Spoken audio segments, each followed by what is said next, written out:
এসেছিলাম পুষ্প বাগানে পুষ্প চমন করার জন্য।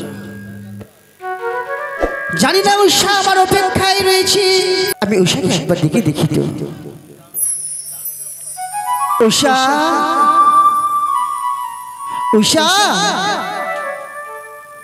উষা, প্রাণনাথ, ওগো তুমি কখন এসেছো?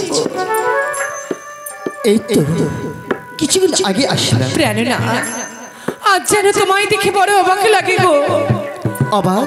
যেখান থেকে আসো না কেন অদূর হইতে তুমি মরে উষা বলে করো গো শরণ। আর আজ তুমি আমাকে না ডেকে আমার বিশ্রাম কক্ষে এসে আমায় উষা বলে করেছো শরণ। উষা, আমি তোমায় একবার নয় দুবার নয় তিনটি বার দেখেছি আমি। তুমি আমার ডাকে সাড়া দাও নি। প্রাণনাথ, এতটাই আমি হতভাগিনী নারী, তোমার ওই বদনের কণ্ঠস্বর আমার কর্ণে এসে পৌঁছায়নি। ও প্রাণনাথ, তুমি আমায় ক্ষমা করে দাও না গো। উষা, তোমার জায়গা যে আমার চরণে নয়, তোমার জায়গা হচ্ছে আমার হৃদয় মাঝে। উষা, আচ্ছা বলো তো তোমার কি হয়েছে? কেন? আজ বুঝতে পারছি তোমার বদনে খারা দর্শন করে আমি বুঝতে পারছি তোমার একটা কিছু হয়েছে। এই জন্যই বলে বটবৃক্ষের ছায়া যেমন স্বামীরও মায়া তেমন। বলো। স্বামী ছাড়া নারীদের মনের বেদনা আর দোসর কেউ বোঝে না। সর্বপ্রথম বোঝে একই গর্ভধারিণী মা, দ্বিতীয়ত প্রাণপতি। আমার নীরবতা মুখমণ্ডলে দর্শন করে তুমি বুঝতে পেরেছ আমার হৃদয়ে রয়েছে কিছু কথা। বলিব প্রাণনাথ? বেশি বলো। তাহার অগ্রে বলতে পারো আজ রজনী কোন রজনী? আজকে রজনী হচ্ছে পূর্ণিমা রজনী। তুমি ঠিক বলেছ, কিন্তু কেন উষা? ও প্রাণনাথ, যেদিন থেকে তোমার দ্বারকার আমি রানী হয়ে এসেছি তোমারই দেওয়া সিঁদুর পরিধান করি, সত্য করে বলো তো আমি তোমার কাছে কোনোদিনই কিছু চেয়েছি গো? কই না তো। আর আজ আজ আমার কিছু চাওয়ার রয়েছে তোমার কাছে। বেশ, তুমি নির্ভয়ে আমার কাছে যা চাইবে আমি তাই দেব। না না না, আমি তো এইভাবে চাইবো না। তাহলে তুমি আমায় কথা দাও হাতে হাত রেখে। বেশ, আজ পূর্ণিমা রাজনীতে আমি যা চাইবো তুমি আমায় তাই দেবে গো। আমি তোমার হস্তে আমার হস্ত রেখে আমি কথা দিলাম। ও প্রাণী,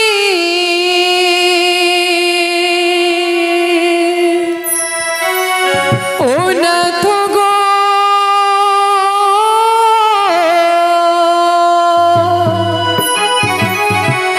ও গো কি বাসনা জাগিল অন্তরে,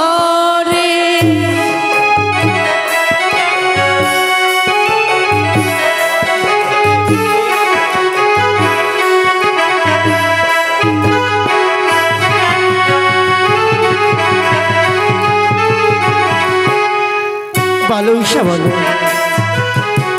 প্রাণের নাথ গো কি বাসনা জাগিল অন্তরে,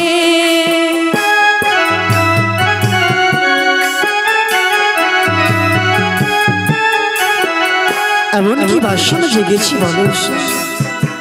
আর শোনো শোনো হইও প্রাণনা,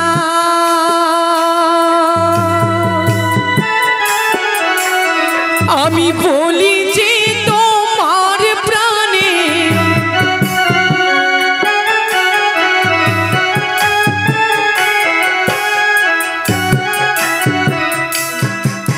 আর শোনো শোনো ও প্রাণনা,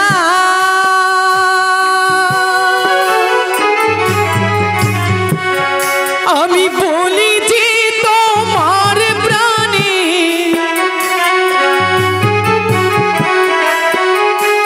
বলো উষা, কি চাইছো তুমি আমার কাছে? আর পশ্চিমেতে আছে প্রাণনাথ,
প্রেরণা আমি কহি দেব থাই, যদি বা তুমি সত্য ভঙ্গ করো লাগিবে ধর্মের দোহাই।